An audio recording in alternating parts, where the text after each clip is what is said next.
श्रद्धा के विभाग।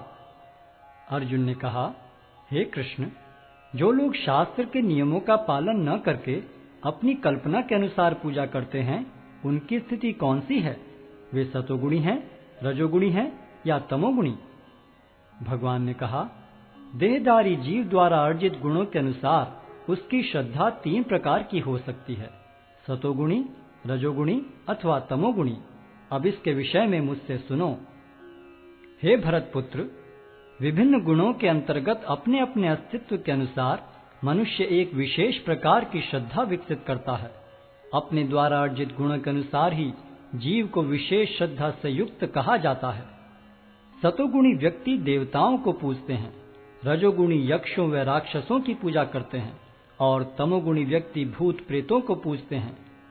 जो लोग दंभ तथा अहंकार से विभूत होकर शास्त्र विरुद्ध कठोर तपस्या और व्रत करते हैं, जो काम तथा आसक्ति द्वारा प्रेरित होते हैं, जो मूर्ख हैं तथा जो शरीर के भौतिक तत्वों को तथा शरीर के भीतर स्थित परमात्मा को कष्ट पहुंचाते हैं, वे असुर कहे जाते हैं। यहाँ तक कि प्रत्येक व्यक्ति जो भोजन पसंद करता है, वह भी प्रकृति के गुणों के अनुसार 3 प्रकार का होता है।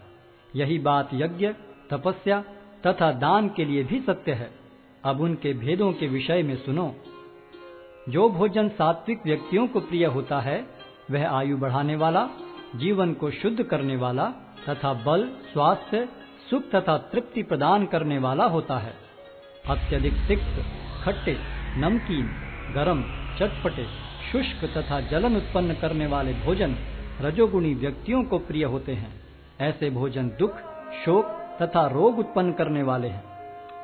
खाने से 3 घंटे पूर्व पकाया गया, स्वादहीन, वियोजित एवं सड़ा, झूठा तथा अस्पृश वस्तुओं से युक्त भोजन उन लोगों को प्रिय होता है जो तामसी होते हैं।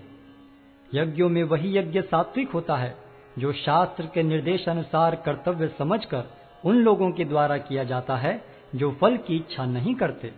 लेकिन हे भरतश्रेष्ठ, जो यज्ञ किसी भौतिक लाभ के लिए या गर्ववश किया जाता है, उसे तुम राजसी जानो। जो यज्ञ शास्त्र के निर्देशों की अवहेलना करके, प्रसाद वितरण किए बिना, वैदिक मंत्रों का उच्चारण किए बिना, पुरोहितों को दक्षिणा दिए बिना तथा श्रद्धा के बिना संपन्न किया जाता है, वह तामसी माना जाता है। परमेश्वर, ब्राह्मणों, गुरु, माता पिता जैसे गुरुजनों की पूजा करना तथा पवित्रता, सरलता, ब्रह्मचर्य और अहिंसा ही शारीरिक तपस्या है। सच्चे, भाने वाले, हितकर तथा अन्यों को शुद्ध न करने वाले वाक्य बोलना और वैदिक साहित्य का नियमित पारायण करना, यही वाणी की तपस्या है। तथा संतोष, सरलता, गंभीरता, आत्मसंयम एवं जीवन की शुद्धि, ये मन की तपस्याएं हैं। भौतिक लाभ की इच्छा न करने वाले तथा केवल परमेश्वर में प्रवृत्त मनुष्य द्वारा दिव्य श्रद्धा से संपन्न यह 3 प्रकार की तपस्या सात्विक तपस्या कहलाती है। जो तपस्या दंभ पूर्वक तथा सम्मान, सत्कार एवं पूजा कराने के लिए संपन्न की जाती है, वह राजसी कहलाती है। यह न तो स्थायी होती है, न शाश्वत। मूर्खतावश आत्मपीड़न के लिए या अन्यों को विनष्ट करने या हानि पहुंचाने के लिए जो तपस्या की जाती है, वह तामसी कहलाती है। जो दान कर्तव्य समझकर किसी प्रत्युपकार की आशा के बिना समुचित काल तथा स्थान में और योग्य व्यक्ति को दिया जाता है, वह सात्विक माना जाता है। किंतु जो दान प्रत्युपकार की भावना से या कर्म फल की इच्छा से या अनिच्छा पूर्वक किया जाता है, वह रजोगुणी कहलाता है। तथा जो दान किसी अपवित्र स्थान में, अनुचित समय में, किसी अयोग्य व्यक्ति को या बिना समुचित ध्यान तथा आदर से दिया जाता है, वह तामसी कहलाता है। सृष्टि के आदि काल से ओम तत्सत ये 3 शब्द पर ब्रह्म को सूचित करने के लिए प्रयुक्त किए जाते रहे हैं। ये तीनों सांकेतिक अभिव्यक्तियां ब्राह्मणों द्वारा वैदिक मंत्रों का उच्चारण करते समय तथा ब्रह्म को संतुष्ट करने के लिए यज्ञों के समय प्रयुक्त होती थीं। अतएव योगी जन ब्रह्म की प्राप्ति के लिए शास्त्रीय विधि के अनुसार यज्ञ, दान तथा तप की समस्त क्रियाओं का शुभारंभ सदैव ओम से करते हैं। मनुष्य को चाहिए कि कर्म फल की इच्छा किए बिना विविध प्रकार के यज्ञ, तप तथा दान को तत् शब्द कहकर संपन्न करे।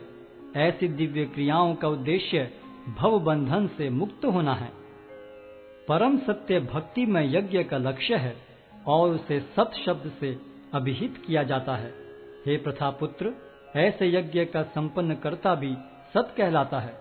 जिस प्रकार यज्ञ, तप तथा दान के सारे कर्म भी जो परम पुरुष को प्रसन्न करने के लिए संपन्न किए जाते हैं, सत हैं। हे पार्थ, श्रद्धा के बिना यज्ञ, दान या तप के रूप में जो भी किया जाता है वह नश्वर है, वह असत कहलाता है और इस जन्म तथा अगले जन्म दोनों में ही व्यर्थ जाता है।